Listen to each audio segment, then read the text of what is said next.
जिसे सुनकर ज़ेलेंस्की के आंसू आ गए हैं। जी हां, यूक्रेन पर रूस के हमले के 450 दिन पूरे हो चुके हैं। ज़ेलेंस्की किसी सूरत में नहीं जीतेंगे, ये बात दुनिया जानती है। अब यूक्रेन के लिए चुनौती पुतिन के क्रूर हमलों को टालने की है और ऐसे में ज़ेलेंस्की दुनिया भर में मदद को लेकर भी गुहार लगाते हुए नजर आ रहे हैं। किसी से हथियार मांग रहे हैं तो किसी से पुतिन को मनाने की गुहार लगा रहे हैं, क्योंकि रूस के टारगेट पर अब डायरेक्ट कीव है।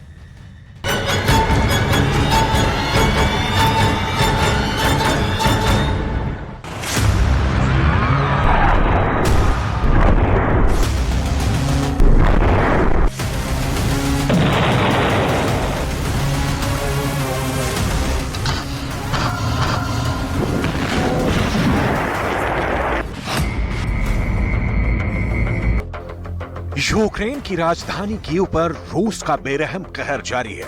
शनिवार की सुबह सुबह इस बहुमंजिला इमारत पर made in Iran Shahid drone से हमला हुआ तो जबरदस्त धमाके के साथ बिल्डिंग धराशायी हो गई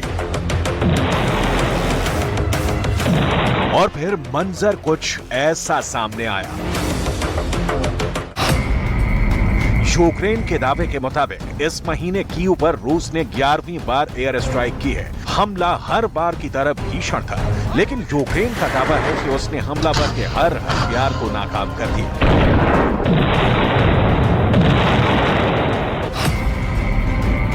वैसे इस दावे की हकीकत बर्बादी का ये मंजर खुद बयां कर रहा है। सच तो ये भी है कि कीव के कई इलाकों में कुछ इसी तरह से रूस ने शाहिद ड्रोन की मदद से धुआंधार हमला किया है। रूस के ऐसे हवाई हमलों से बचने के लिए यूक्रेन को अभेद एयर डिफेंस की जरूरत है। ऐसे में उसे अमेरिका और जर्मनी की तरफ से एक पैट्रियट एयर डिफेंस सिस्टम मिलेगी। लेकिन 16 मई को ही रूस ने यूक्रेन के एक पैट्रियट को ढेर करने का दावा किया। इस बीच यूक्रेन को इजरायल से बेहद मजबूत एयर डिफेंस सिस्टम आयरन डोम मिलने की उम्मीद थी, लेकिन अब ये उम्मीद भी टूटती दिख रही है। आयरन डोम देने पर इजरायल ने क्या कहा है, आपको बस थोड़ी देर में दिखाएंगे। ज़ेलेंस्की के पास पुतिन के ताकतवर लड़ाकू विमानों की गाज है नहीं और ऊपर से ईरानी ड्रोन ने पूरे यूक्रेन की हालत खस्ता कर दी है। ऐसे में ज़ेलेंस्की ने अब कैसे ईरान को मनाने के लिए अरब देशों से गुहार लगाई है, आपको ये भी दिखाएंगे। अभी आप जापान के हिरोशिमा से आई ये तस्वीर देखिए, जहां ज़ेलेंस्की ने प्रधानमंत्री नरेंद्र मोदी से मुलाकात की। भारत और रूस के पुराने और मजबूत रिश्ते से पूरी दुनिया वाकिफ है।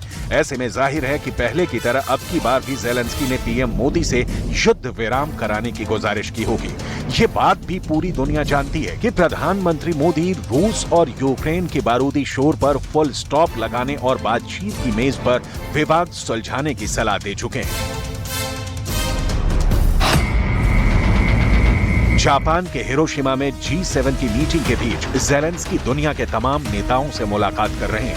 रूस के क्रूर हमलों से बचाने की गुहार लगा रहे हैं। फ्रांस के जिस विमान से ज़ेलेंस्की हिरोशिमा पहुंचे हैं, उसी प्लेन से वो सऊदी अरब के जद्दा गए थे। यहां उन्होंने अरब देशों से मदद की अपील की। ज़ेलेंस्की ने अरब लीग को यूक्रेन के मुसलमानों की दुहाई देकर रूस के हमलों से बचाने की गुहार लगाई। At first, I express my gratitude for the warm hospitality to His Royal Highness Crown Prince Mohammed bin Salman, to the entire people of Saudi Arabia and the city of Jeddah, which is hosting this meeting. I hope that most of us are here for the sake of peace and justice.